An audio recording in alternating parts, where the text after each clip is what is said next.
All right. Well, thank you. Good afternoon, everybody, and Happy New Year. A big thank you for joining us for the National Association of Regional Councils for today's webinar, Preparing Regions for Federal Funding Success. There's a lot of interest in this topic by virtue of the number of folks that have signed up for this webinar. Not surprising given what we'll be discussing today. I am Eric Zimmerman, NARC's Deputy Director and Director of Transportation Programs. First, a bit of housekeeping. As you just heard, we are recording the session, and we'll also make the slides available to folks in the coming days. Questions are best handled through the Q&A function directly in Zoom. So enter those there, and I will help Leslie work through those at the end of the presentation. So the recent passage of the Bipartisan Infrastructure Law, last year's American Rescue Plan Act, and other things that have occurred in Congress recently have really opened up a series of unprecedented opportunities for regions and communities. Today's discussion is going to revolve around how to position your organizations for success in what is guaranteed to be a very interesting funding environment here in the coming months. We're joined today to talk about this by Leslie Mozingo, owner and CEO of Strategic Consulting. A bit of her background: she began her career in Washington, D.C. in 1988, working for a congressman straight out of college. She then left Capitol Hill, became a federal lobbyist, and in 6 short years was promoted 4 times, going all the way from an associate to partner. Remained at that firm for 23 years until she left to launch her own firm, Strategic Consulting, in 2013. Leslie is a great friend of ours, and she works with a number of local governments, regional councils, councils of governments, and state associations, and we certainly enjoy working with her. She's our guest speaker today. She's going to share with you some tips on being more competitive and hopefully more successful in the federal grants process in this coming year and beyond. So Leslie, thank you so much for being with us today, and go ahead and take it away. Terrific. Thanks so much, Eric. And just to be sure, everybody, can you see my screen all right? I can see you just fine. So Okay, good. Just want to make sure. You never know with technology these days. It's great when it's working, but if it's not, then you fall a little bit short. So thank you so much, Eric, for that introduction, and thank you for inviting me to give this presentation today to all of you.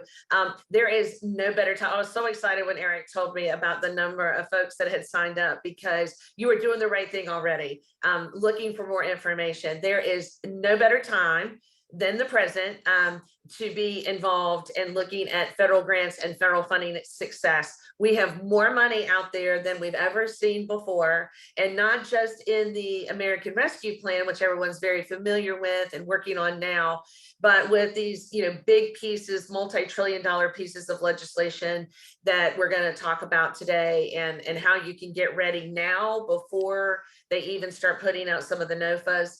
And again, just kudos to you for being here, because it's an exciting time in Washington.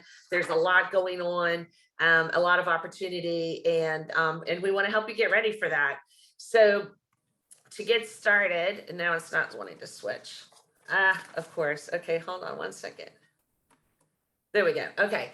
So annual appropriations, just to give you a quick overview, annual appropriations come about every year, of course. And they're funded through a series of the subcommittee bills, often now combined into an omnibus bill, or one large bill, and passed for the fiscal year. The way that most funding makes it out to the state and local level is 3 ways. Through block grants, a lot of folks are familiar with, for example, the Community Development Block Grant, and formula funding like Federal Transit Administration and some federal highway money.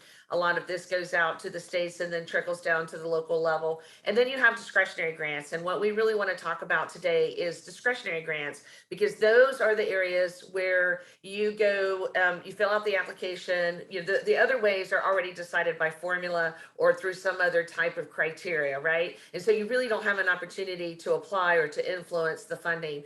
But in discretionary grants, you fill out the application, you show them how you have the best project worth funding, you go through some advocacy perhaps, And then really it's up to the discretion part becomes in a couple of ways. First of all, how the federal agency decides to fund it, and it's up to the secretary. I've often heard the term, the secretary funds what the secretary wants. So there's a lot of discretion by those agencies in terms of how they're funded. So there's a lot of things that you can do to start getting ready for that. Just a quick overview again to remind you of the federal grant opportunities before you right now. This is not in any way all-inclusive. This is just a quick little clip of several different types of federal grants that are available in different agencies. Some of the agencies overlap. For example, where you see opportunity for public health, that often comes not only in HHS as you would expect, but there's things that come out of Department of Education. Public safety often overlaps also with public health. So there's a number of ways of different agencies working together. And in fact, the infrastructure law is one area where we're going to see a lot of overlap with agencies working together. But keep in mind, even though we're going to really focus on public infrastructure today, I just wanted to make everybody aware that there are literally hundreds of billions of dollars, even before we got all of these new multi-trillion-dollar bills. There's hundreds of billions of dollars out there in federal grants in all kinds of different ways, in all kinds of different agencies. The Economic Development Administration, for example, normally gets $300 million in an annual appropriation for their grant programs. And they're now currently working on distributing it out of the ARPA money they received. They're looking at $3 billion that they're distributing. And if Build Back Better passes, they've got another multi-billion-dollar installment coming for EDA programs. I also wanted just to very briefly mention technical assistance. Very often people will ignore technical assistance because it's so-called not, real money. I would encourage you to always take advantage of opportunities for technical assistance, because the people who are the ones that will work with you, if you win a technical assistance grant, the people that will work with you on your application are the same people that run these programs, that run all these other grants. So they know where the dollars are hidden. They know which sofa cushions to overturn to find those extra dollars that you might need. So you want to get to know those people, and they will point you in the right direction for, hey, you've got this great idea. This totally works. Now let's go get you money for it, and help you know where to find those dollars. So please do not pass up those opportunities for those types, that type of help. So as I mentioned, we wanted to talk about the Infrastructure Investment and Jobs Act. And, well, grants in general, I will back up for one quick second. I do want to give you a stat that I just received this morning, actually, that I thought was fascinating to talk about grant funding, is that grants will climb beyond the fiscal 2020 year, up this year, 2022. You're going to see grants climb up an extra 37%. In relative to 2008, we have, adjusted for inflation, funds are up 93%. 93%. We have more money out there on the table for you to grab. So again, if that doesn't tell you it's time to get on board, and nothing will, because that's a phenomenal amount of money. In the most recent, the thing we really want to talk about today, the Infrastructure Investment and Jobs Act, which is known, I have two titles here. I have the official title as passed by Congress, and then the Bipartisan Infrastructure Law, BIL, is how the administration is referring to it. So anytime you see BIL, Bipartisan Infrastructure Law, or Infrastructure Investment Jobs Act, IIJA, that is the same thing. And the thing that was different about this legislation is that it did two things. First of all, it renewed surface transportation laws and all of the funding that comes along with that. And then it also added in additional infrastructure. That's why it's an infrastructure bill and not a surface transportation reauthorization alone, because it added in additional funds for airports, for energy efficiency, for water and stormwater, and other types of utility opportunities, and broadband. So they really expanded what they had done previously with these new initiatives, and the funding went up to $1.2 trillion. Within that, there are literally over $100 billion in grant money. And several of these, more than a dozen, are new programs that you can go after. It is a 5-year funding bill. So the really nice thing about this legislation is not only that it has more money for existing programs and new programs, but we know for the next 5 years how it's going to be funded. And in many of those cases, it's been set up as what's called guaranteed appropriations, so that we don't have to wait and see what the appropriations committee is going to do with it, whether or not they're going to honor what the authorization bill says. It's going to get a certain amount of funding. They're already starting to work on the notices of funding opportunity for those new programs, as well as updating any of the existing programs with any new statutory requirements that are part of that law. We're hearing, particularly in the new programs, that we can see those notices of funding opportunity probably anywhere from mid to late February. So that's coming up very quickly. And again, there are ways though that you can get ready now before those notices come out. For this particular law and the new programs, and knowing what's in it, I cannot recommend enough the analysis that Eric put together for your association. It is the best in the business. I asked him if I could borrow it and do some work for my own clients using his breakdown. It really is the most thorough. It has all the information that you need. So if you have not pulled that up and gone through his analysis page by page and the charts that he provides, I highly recommend that you do it. It's going to be the very best way that you can start thinking ahead about where you have the best fit for the best program. And why that's important is because these notices of funding opportunity, and I'm just going to call them NOFOs now, these NOFOs don't always come out at the same time. So you don't want to be caught up looking at, one that was just published and get all excited about it and start thinking about it. And then 2 weeks later, there's going to be another one that comes out that you're actually more qualified for, and then you have to switch gears. So having a plan of action ahead of time and knowing what programs are out there, there's a lot of information in that analysis that comes from the bill that says what they want to accomplish, where they want to focus. Is it a program that is targeting, for example, the focus groups for racial and social equity? Is there a big emphasis on climate action? All of these things, much of which is spelled out in the legislation, is available to you in this analysis. And so take the time, do your homework, and start thinking ahead which programs you want to go after. They are very serious about how they want to get this information out the door and how they wanted to get it out quickly, and they want it to be spent and be efficient. And just as an indicator of that, Mitch Landrieu, who was the mayor of New Orleans at the time of Katrina, so he was the one in charge of implementing Katrina recovery. So this is very much considered like the stimulus part of the president's 3-part economic agenda, is getting this, Build Back Better piece of it, this part of it out, is like the stimulus bill of 2008. Okay, it's the building, it's you're getting the dirt moving again. And so Mitch Landrieu has actually been named as an infrastructure director, as a coordinator. And he sent a letter out just yesterday to all the states telling them how they should be getting prepared, and that they too should actually consider appointing within their state an infrastructure implementation coordinator. So, he's taking the role that he has and asking the states to do the same thing to help with this coordination. So they're also talking about ramping up. HR is ramping up and within the federal agencies so that they have enough people to get these NOFAs written, get them out into the public, and review the competitions and make the awards. So again, the administration could not be more focused on this, and therefore you need to be as well, so that you don't miss these opportunities. So how do you find out what's out there?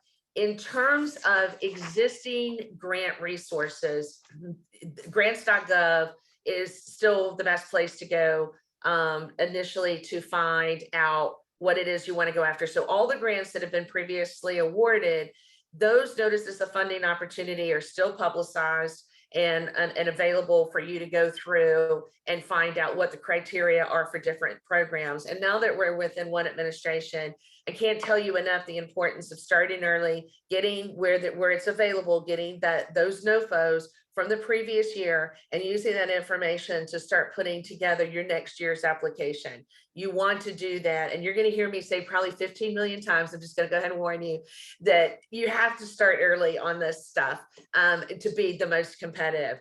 In terms of the new grant programs, they've already held a series of webinars under the Bipartisan Infrastructure Law. You're going to see a theme there on these agency websites where it's either spelled out or called BIL. And so if you forget, you don't have this handy and you forget what the website is called, just Google BIL FTA, or FHWA. And these things are going to pop up and you're going to be able to go. So they've set up specific agency websites for directing the implementation of the grant money that they're in charge of within those sub-agencies. All of this, the website information, grants.gov, it's all free. It's nothing that you have to sign up for. And it's got a wealth of information. The Department of Transportation, all of the sub-agencies did a series of webinars right before the new year. So all through December, each of FHWA, FRA, FAA, all of them, they were all doing these special webinars with the BIL in mind to give an outline of what they were doing and how implementation was going to go. All of that information has been uploaded to these websites, so you can go there to start looking through some of the information that they're providing. And another tip that I will tell you is pay attention to the people on those webinars who are the presenters, not just the deputy assistant secretaries, but there's a lot of staff that provide those details. Write down their names, find out who they are. They often provided their email address.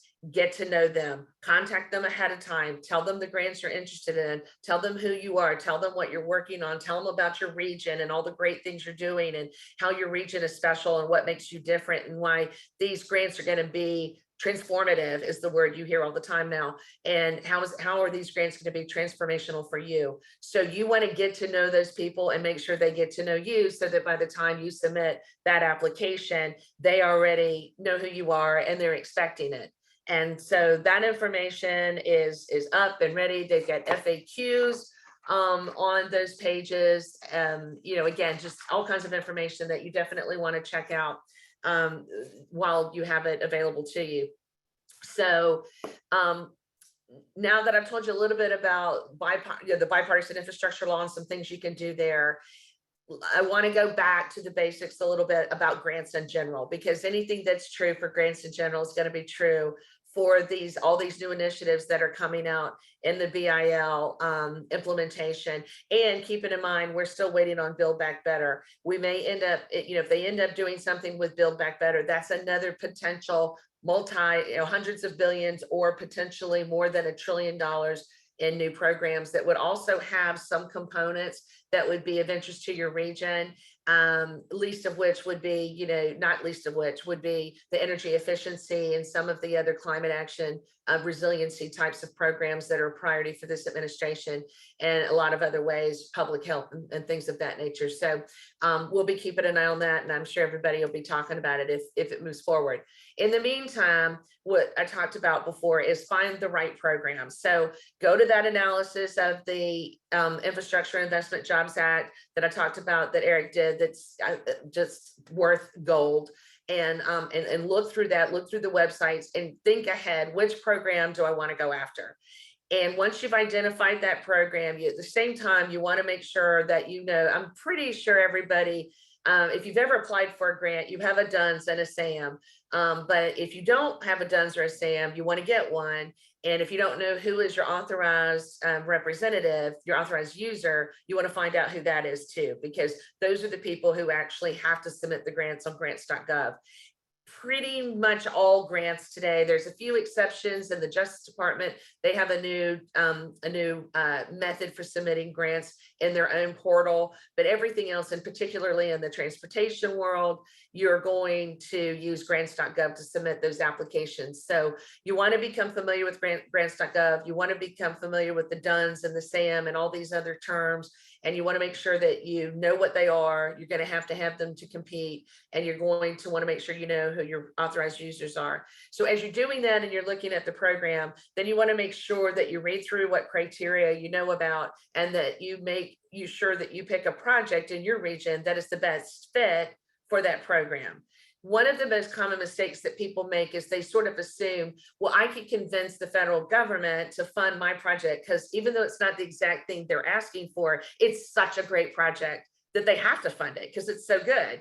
The problem is that's not what they're there to do. The government is there to tell you what they're funding, and you're to convince them that you're the best project for that, not to convince them that even though they want to do this thing over here, you've got this better idea over here. So you want to modify your project if you have to, in order to fit what it is they're asking you to do. And that becomes particularly important when we talk about focus areas where you're going to need to modify or adjust your project to make sure that you're hitting those areas of the passion points of the application so that you maximize the points you get.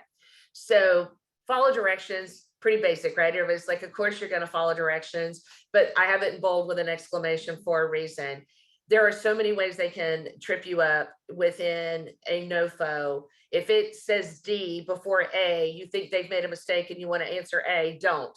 Follow the directions to the core, down to the font, the size, everything, because one of the things that grant reviewers are well known for doing is they go through all of the grant applications, and anything that doesn't immediately follow, say it's a page limit and you go a half a page over, you're in the trash. They don't even read your first paragraph. So you want to make sure you follow all the directions so that you at least make it to the round where they read your application. They get thousands and thousands of applications, and the best way they can weed out the first round is to cut people out who didn't follow the directions. Because if you can't follow directions on a notice of funding availability or opportunity, then you are not going to follow directions when it comes to reporting and compliance. And they can't afford to have someone make mistakes and they have egg on their face because someone has their money called back, or some embarrassing public statement comes out because grant money has gone to the wrong purpose. So that's really important. Knowing and meeting deadlines is also critical. A lot of times, some applications, they'll have a letter of interest level, and then you're invited to do a full application. So know the difference between the real deadline or an initial deadline for a preliminary application with a follow-up deadline, whatever the deadline is. And if it's 12 noon or 11:59, do not go a second over. I have had clients that had technical problems with the portal, with their own system and firewalls and things like that. They will tell you start 2 to 3 days ahead in advance in order to avoid those problems. If you go in at the last minute, sometimes the system gets overrun with the number of people that are applying, and any of those factors that make you late is not their problem, and you cannot get past that timestamp. You can spend months putting your application together, and if you're so much as 30 seconds over the timestamp, you're eliminated. So it's not worth risking that because you made a mistake or you started too late with your entry. So know the deadlines and make sure you start a few days ahead of time doing that. So we talked about the criteria. You're going to want to go through all the details of notice of funding opportunity, the NOFOs. When I'm working on a grant, even when I'm reviewing a grant for a client, I read a NOFO 3 times, literally. I read it once just to kind of get a general overview. I read it a second time to highlight it, make sure I know keywords and phrases and deadlines. And then I read it a third time just to make sure I haven't missed anything. So you want to know all of that criteria. You want to lay out a plan for how to meet that criteria and start figuring out where your holes are. And you're going to want to do that early as well, because sometimes it's going to take a while to get these things where the holes are. It's going to take a while to get those partnerships together and other things. As I mentioned, they've already had webinars. They'll have more with the federal agencies. There's usually, so there's webinars and there's a lot of times they'll do calls or virtual meetings now where you can ask questions and it's more interactive. So anytime you see any of those, You want to be part of that, because not only is it good for you to gather information about what the agency is saying, but you can hear questions that other people are asking, and that can often lead to answering some of your own questions or potentially giving you ideas. Again, the people leading these webinars and these meetings are the same people that are part of the review team. So you want to know who those people are, and you want to start to become friendly with them and make sure they know who you are. So it's really good to, and most of them are all recorded. So go back and watch the recordings if you missed the date. Reasonable budgets and expectations. What that means is that if there's 30 million or 50 million to be spread out across the nation, you can't submit a $40 million project. It's not going to happen. So know what kind of money is available. No, most of the NOFOs, when they come out, they will, in grants.gov, it will stipulate if there's a ceiling or a floor. So you don't want to exceed those. And you also want to make sure that your budget is reasonable and fits expectations. So you can't ask for 10 million and then present a project that they know deep down is going to cost way more than that, unless you show them that you have a method for funding the rest of it. So make sure that you're paying they pay really close attention to those numbers, but you also want to be you might need $40 million, but unfortunately there's not enough money for that. So ask for a lower amount and look for other sources, or put together other grants that can help meet that. When I say put together a strong team, I really mean this again about starting early, getting people that are good writers, getting people that are good editors, getting folks that are good about reaching out to put together your support groups, because you're going to need a lot of support and partnerships within your region. Don't try to do a grant by yourself. You don't have to do it alone. So get yourself a team, have everybody have assignments, be very methodical. I love these two pictures as I go through this, because I always say to people, which team are you going to be when the grant is due? Are you going to be, the lady up top who's obviously organized and knows what she's doing? Or are you going to be the folks at the bottom who are probably not going to win the grant? Let's just say chances are they're not going to make the deadline, or it's not going to be a well-prepared grant. So the earlier you start and the more time you put into it, the better off you're going to be, which is why I say you write, you review, you revise it again, have somebody else review it. Always have somebody review it that isn't on your team, just to see if someone who doesn't know what you do can read it and understand the project. Because keep in mind, you might be talking about 3rd and 4th Streets at this intersection, but the people that are reading it have no idea, without pulling up Google Maps, what you're talking about, unless you give them a map in your application, things of that nature. So you want to remember that you're not speaking to a group that knows your project as well as you do. You got to bring it down to a level that makes it really simple for them to understand what you're looking to accomplish and what you want to achieve with this grant. So sometimes it takes some revisions and some practice, because I know when I'm writing things, I think, oh, everybody knows this. Everybody knows Washington. But they may not know it, the way that I feel like I know it, because I forget that not everybody is a geek and does it for 30 years. So you want to make sure that you have somebody look at that. Here's my submit early and confirm submittal. Again, 30 seconds over, you're done. But they can make mistakes too. So make sure that not only you submit early, but you get your confirmation that says that you're in on time, and that you hold on to that in case you have to prove later that you in fact did submit it. So here I talk about competitive grants, but you'll notice I underlined competitive. There's a difference between submitting a grant and submitting a competitive grant. Okay, so you can submit a grant all day long, but are you truly competitive? So the ways that you can be competitive are outlined here. Every administration has focus areas that are their priority. In the Trump administration, you would have heard about opportunity zones a lot. Anything that didn't use the word opportunity zone wasn't even considered. In the Biden administration, the priority areas, the focus areas are racial and social equity, climate action, and resiliency. And everything that comes out will have this layer on it of importance, that if you don't address that, you're not going to be very competitive. That's just where we are. So you have to make sure that you take all of your projects and you look for ways to address those focus areas. Speaking, the next in terms of partnerships and regional partnerships, that you all should be pretty used to doing that. But, you know, a lot of times when I'm talking to my local government clients, I have to remind them to reach out to their regional councils and to their COGs and their MPOs and look for ways that they can work together, because sometimes they forget, and, you know, they sort of work within their own areas. And I even encourage them, you know, in the community in terms of their faith-based groups and their economic, you know, their neighborhood committees, and, you know, anything and everything. And even now, you know, they're bringing affordable housing to the table as a required stakeholder for your discussions, when you're mapping out your regional plans for transportation. So you want to make sure that you're reaching those partnerships, as again, that's something you can do early, and you can start now, so that you're not trying to do it when a NOFO comes out. You often have 4, 6, maybe 8 weeks. That's not a lot of time to put together all your partnerships and your memorandums of understanding and all these things you're going to need. So you really want to start that early and get that, you know, get those things all lined up.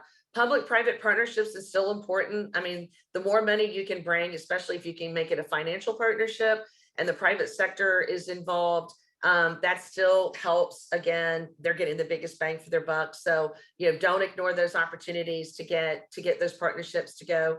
I mentioned transformational. That is the word of the next 5 years, I would say, with the bipartisan infrastructure law. They're looking for things that are transformational to people, transformation to communities, transformation for your regions. And, you know, so any way that you can show that this is really investing, once in a lifetime type of investing, just like this funding is a good thing. Exceeding match requirements, normally transportation, for example, 80-20, typically statutorily, in many ways, like for FHWA, but in a lot of these grants, even if they say that they can't score based on how much match you give, it's just common human nature. If you have more skin in the game and you bring a higher match, you're just instinctively, they're just going to look favorably towards that, because they're going to see the seriousness of your application. But in the new law, there are several areas, and again, it's outlined in a lot of Eric's information,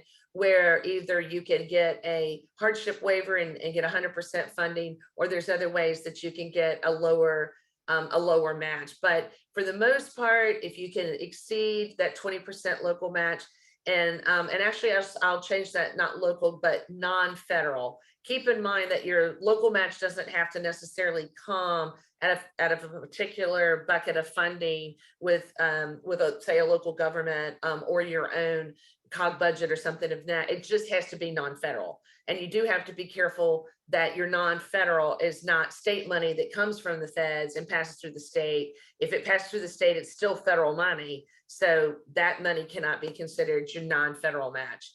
Setting your priorities goes back to what I was kind of talking about before, is, again, there's going to be an enormous amount of money coming out.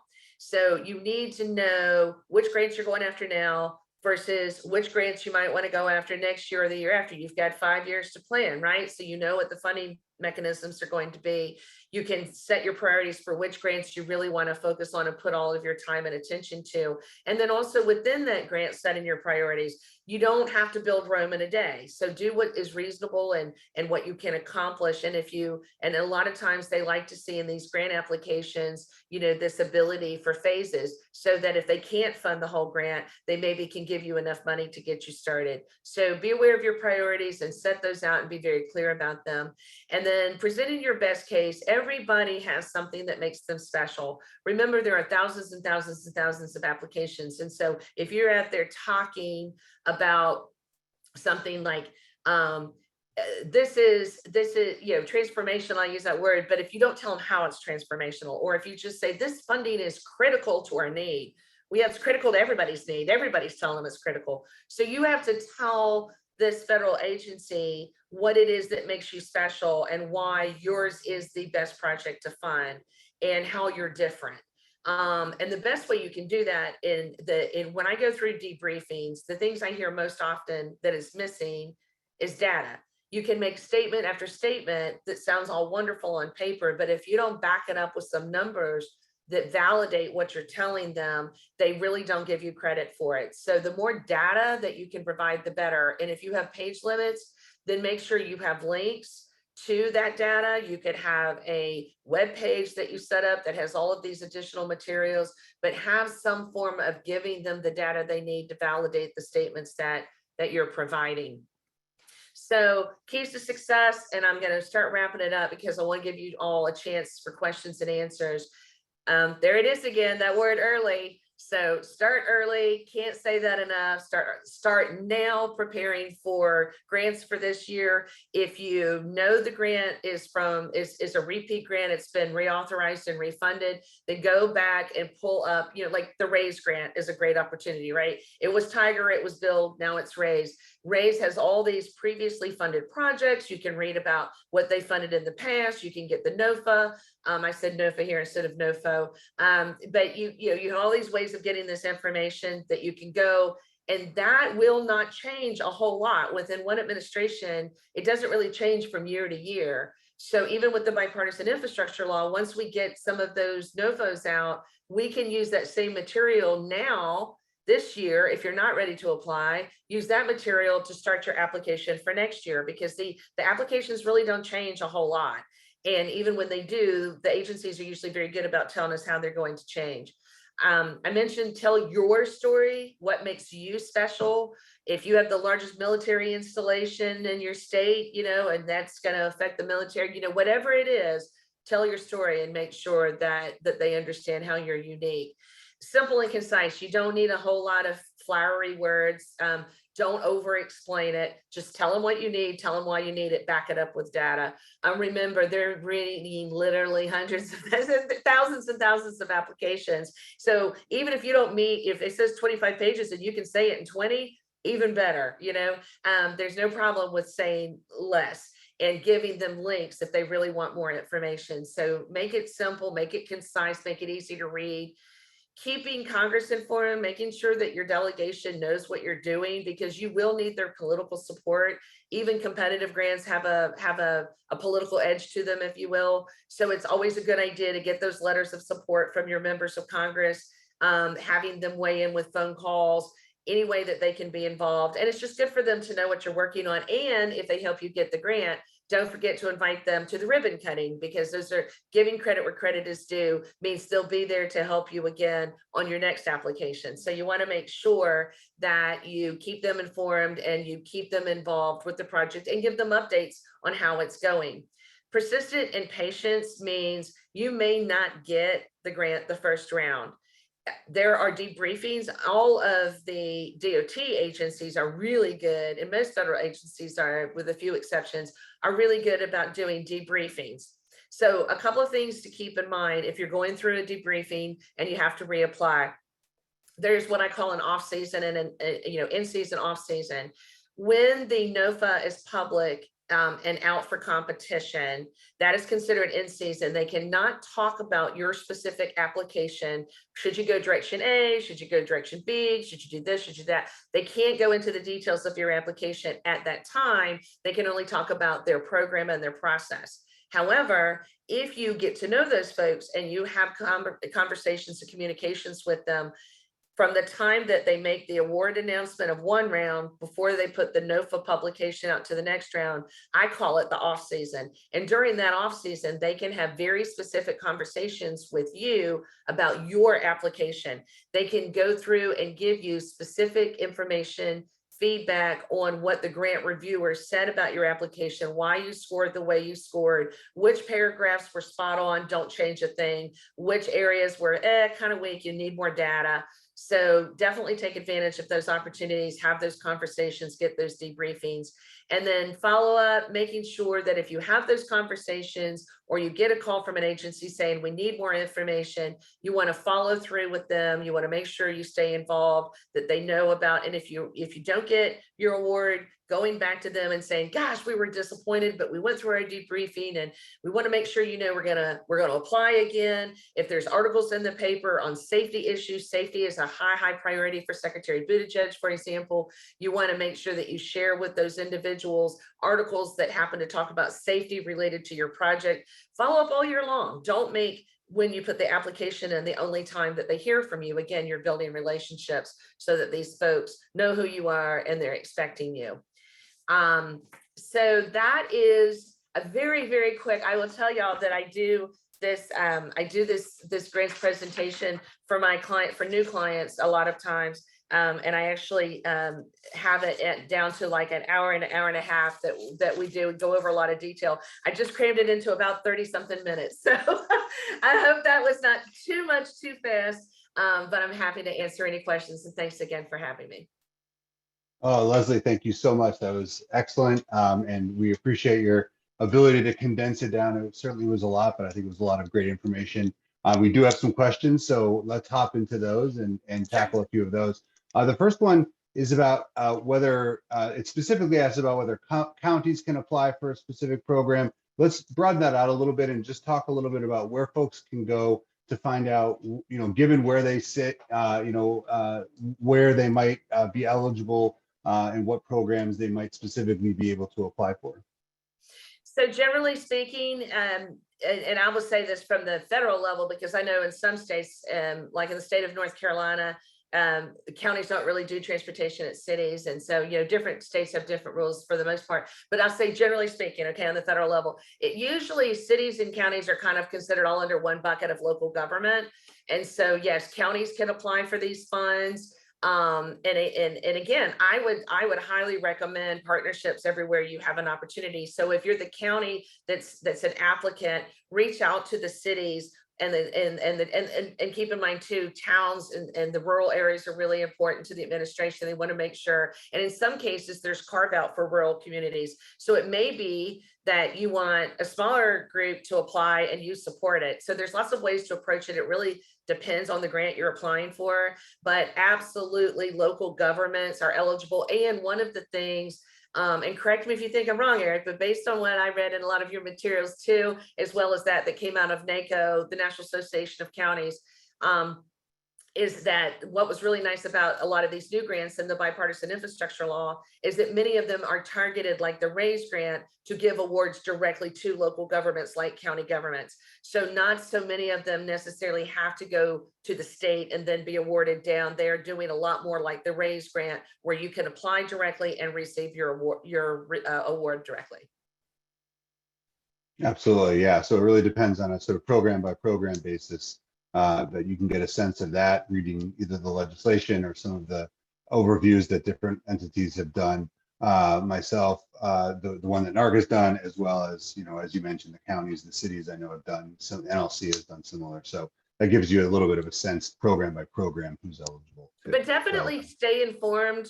Keep your other regional planning. I mean, if it's an individual that's applying, still keep that regional component. I mean, that's what your group is about, and they need to make sure that they get the buy-in and the letters of support from these organizations. The more support you get and the broader the net, the more competitive it will be.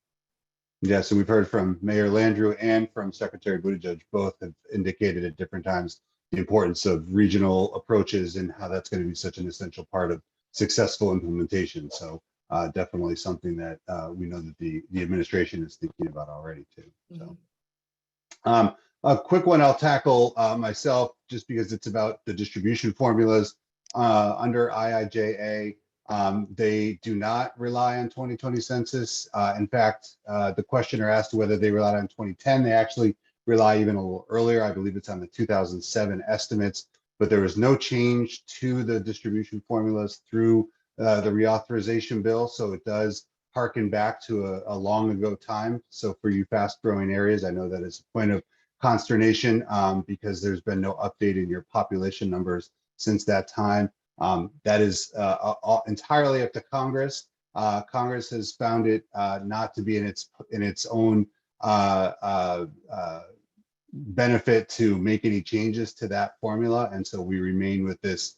What I know is a frustrating position for many of you, where many of those formulas do rely on very old data.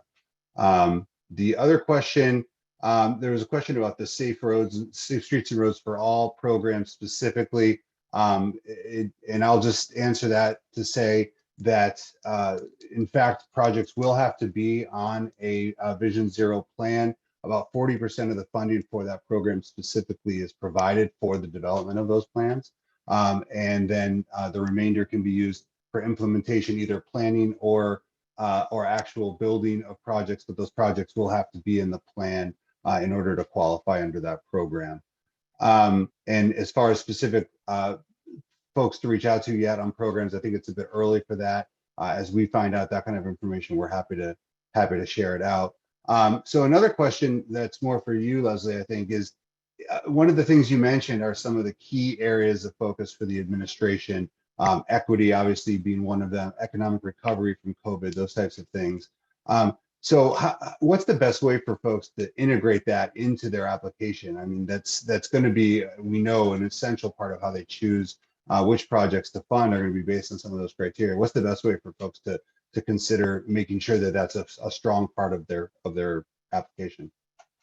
So a couple of things. First of all, in some of the existing NOFOs, they actually ask the question specifically, how do you plan to address this issue, and give you an opportunity to answer that. If they don't ask it outright, but you know that you need to incorporate it, there's a couple of things. As we've seen with the ARPA rules, they've used qualified census tracts as a way to identify those areas most in need. Within the Department of Transportation, they also use the term areas of persistent poverty. So when you're choosing projects and you're looking between possibilities, if you have one that clearly is within an area of persistent poverty and you have the data to obviously back that up, you're going to want to lean towards that application over the other, or that project for your application over the other, if possible. That is one of the best ways, is just being able to use the information and the data that you have, to say, hey, by the way, this is the group that we're going to be able to help. This is the neighborhoods or the communities of color that we're going to be able to address. And in some of these, and in one of the Connect grants, which they picked up, I think, from the Obama administration, actually brought it back and gave it a new name, but is actually removing barriers. So you're reconnecting some of those communities cut off from urban highways of the past. And so that's going to be, that type of thing is going to be an intricate part of showing the difference that you're going to make by moving a road or providing an alternative access point to get those communities back connected to, say, downtowns and healthcare and jobs and education. And so a lot of it, I think, will be pretty obvious within the NOFOs when they come out, what they want you to address and how you want to address. But I can't say enough that anything that you state in terms of what you're achieving, you have to back it up with data. You have to have the numbers to show the difference, and not just the area that you're impacting, but once your project is complete, do you have any data that you can say, gives them the ability to foresee what kind of change that's actually going to make? If you have economic studies, that sort of thing that you can link them to. Great. Well, our time, unfortunately, is up. I think, as you mentioned, we could talk about this for a very long time. I think you gave folks a tremendous amount of good information about how they can prepare themselves, which I know is, as you point out, starting early is the key. So that's what we wanted to get this out there as quickly as we can. So thank you so much for being with us today. Thanks to everybody that joined, and keep an eye out. We'll certainly be doing more conversations like this here in the near future. Terrific. Happy New Year, everybody. Happy New Year.